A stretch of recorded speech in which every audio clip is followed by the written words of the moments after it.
আসসালামু আলাইকুম বন্ধুরা, কেমন আছেন সবাই? আমি হোসনা রেমিটি আলহামদুলিল্লাহ অনেক ভালো আছি। আমি আপনাদের মাঝে আজকে নিয়ে আসলাম একটা রেসিপি বলা যাবে না, ঠিক এটা আচার বলা যাবে। বিসমিল্লাহ। আমি দিয়ে দিলাম চিনি। আমি এখানে চিনি দিলাম। বিসমিল্লাহ। এখানে 2 কেজি আমড়া আছে। আমি আজকে বানাবো আমড়ার মুরব্বা। আমার মনে হয় সবার ঘরেই বাচ্চারা মিষ্টি দিয়ে যে কোনো কিছু করলেই খাবে।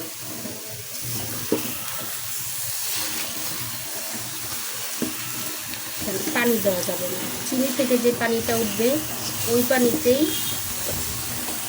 আমড়াটাকে ভালোভাবে জাল করে নিতে হবে। দিয়ে দিচ্ছি লবণ, একটু সিরকা দিচ্ছি। বিসমিল্লাহ।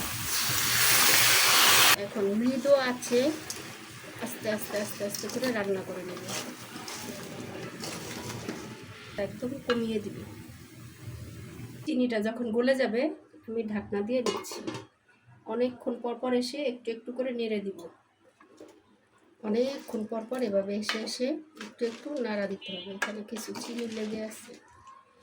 এই যে চিনি থেকে যে পানিটা উঠছে এই পানিটা দিয়েই আমড়াটা সিদ্ধ হবে। আর আপনাদের আরেকটা কথা বলতে ভুলে গেছি যে আমি কিন্তু এই আমড়াটাকে কাঁটা চামচ দিয়ে এভাবে করে একটু একটু একটু একটু করে ফাঁকা করে নিয়েছি, যাতে ভিতর পর্যন্ত এই চিনিটা ঢুকে যাবে। মুরব্বা বানানো এখানেই আপনাদের কাছ থেকে আমি বিদায় নিচ্ছি। যদিও এই ঝোলটুক সব টেনে যাবে, একদম শুকিয়ে যাবে। দেখেন কত জল উঠেছে। সবটুক আমি একদম টানিয়ে নিব, তারপরে আপনাদের সামনে ফাইনালি দেখা হবে। এই যে দেখুন বন্ধুরা, আমার মুরব্বা, আমড়ার মুরব্বা একদমই সিদ্ধ হয়ে গেছে। এখন যখন নিচে একটু লেগে লেগে লেগে লেগে যাবে তখন আমি জালটা অফ করে দিব।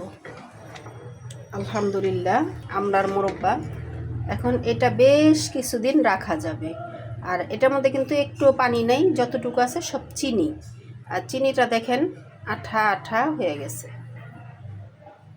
তো সবাই ভালো থাকেন, সুস্থ থাকেন। আল্লাহ হাফেজ।